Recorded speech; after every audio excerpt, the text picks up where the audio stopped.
गुरुजी के आगे जाने की किसी की भी हिम्मत नहीं होती थी। तो हम गए डरते डरते, जी जगमंदिर ने कहा पहलवान जी रुस्तमेन में भी लड़ना चाहो है। बोला नहीं नहीं, उसको सुखचैन को लड़ाएंगे। उसका बाप रुस्तमेन था, वो केसर सिंह कभी पहले रुस्तमेन हो गए उसके पिताजी। तो हम आगे चुपचाप। तो फिर हमने योजना बनाई। एक वो दादा मिश्रा होते थे जो टाई डालता था, फेडरेशन के थे वो। तो उससे बात करके आए हम, दादा ऐसे ऐसे है, हम लड़ेंगे। तो हम गुरुजी के पास गए। हम बोले जी अगर सुखचैन से कुश्ती आएगी तो दे दूंगा, मैं वाकोर दे देंगे। बोला ठीक है तो दे दो।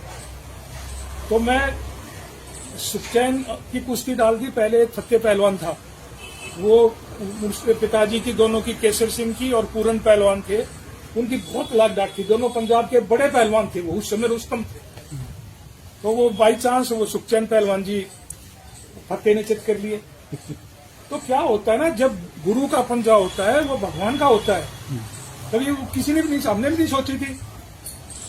फिर मैंने वो सारे मारे और सब उसको फतेह को भी चित करा। वो जो भी लड़े सबको चित करा और 82 किलो में भी फर्स्ट आए। वहां से आए, ये 74 की बात है।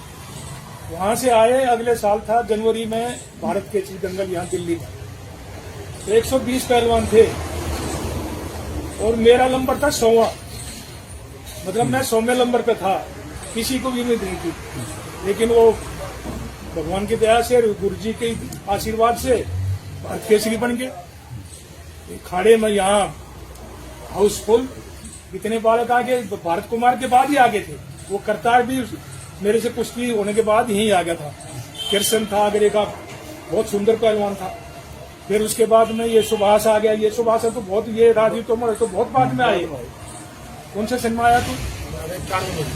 ये तो जब हम छोड़ने के उस पर थे, तो जब आए। तो मेरा कहने का मतलब है बेटे, मैं ये चीजें तुम्हें इसलिए बता रहा हूँ, तुम्हारे पीछे तो यहाँ तुम्हारे माँ बाप, सारे गुरु सब पीछे लागे रहे हैं, लेकिन तुम अपनी शक्ल देखो, ऐसे जैसे निचोड़ रखे हो। आज आ रहे, आज आ रहे, आज आ रहे। यहाँ सारा नहाने की जगह भी नहीं थी, सोने की जगह तो छोड़ दो, नहाने की जगह नहीं थी, कोई जिम नहीं था, डंबल नहीं होते थे। डंबल किए फिर के बाद में डंबल आए, ईंटें खाते थे, ईंट खा खा के करते थे। ये रस्सा ये मेरे से ही शुरू हुआ था, इससे पहले रस्सा नहीं था इंडिया में। 100 पर चढ़ता था मैं। तो मेरा कहने का मतलब है बेटे, यहाँ आने से नहीं होता, तपस्या करो, क्या करो, टारगेट रखो। अब मैं टारगेट रखा करता। हमारे मेरे से सीनियर था, देव पहलवान था, गुरुजी उसकी मेर करा करते, बहुत ज्यादा मेर करते थे, हमें गाली बकते थे, मारते थे। भाषाएं तो भागता क्यों नहीं? मैं जी मैं तो बनने आया हूँ। फिर चुप हो जाते। सबसे ज्यादा पिटता था मैं, गलती नहीं करता था, लेकिन मैं एक टारगेट लेके चला। मेरे पीछे तो कोई भी ना था, गुरुजी का आशीर्वाद था। वो जबरदस्ती लेते थे, हम जीत के। फिर 70 में क्या हुआ, ये सुदेश का, वेद का इनके गोल्ड मेडल आगे कॉमनवेल्थ गेम में।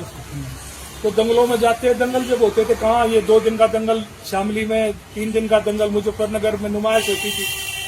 तो वो दंगल थे। अब वो क्या होता, इनको इन पर भाग के जो भी जाता, गुरुजी कहते चल पहले छोटे भाई से लड़ ले।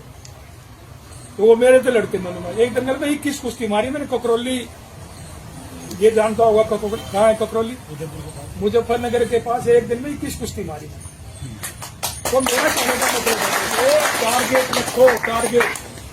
ये माँ बाप थारे कितने लाओ पैसा पता है? कहाँ से पैसा ले आते हैं? तो इसीलिए ये टारगेट रखो। हमारा जो टाइम था, जब हम खेलते थे, तो लोग हराने नहीं आते थे। डायमंड लड़ा भाई सतपाल था। जब ये हालत थी, किस चीज से थी? वो मेहनत से। वो मेहनत से थी। सुबह 3 बजे उठते थे, कितने दूसरे उठते थे, उनके साथ दोबारा लाग जाते। और ये लड़के बैठे, ये तो खाली 75 में आए, रोहतास है, ये सब ये बाद में आए, लेकिन इन्हें इतनी सेवा करी।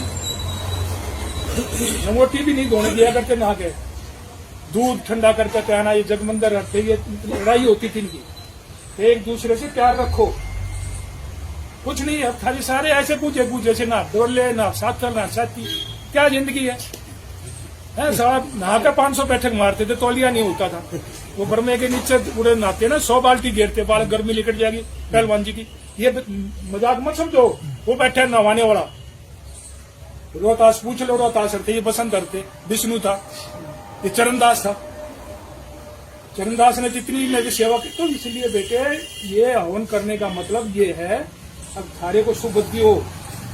और एक ही चीज है, मैं फिर इस चीज को कह रहा हूं, ब्रह्मचारी भूखे रह लो, वो सारा न्यू जागा, जब उन्हें काटे जाओगे तो उसने फिर के रहेगा।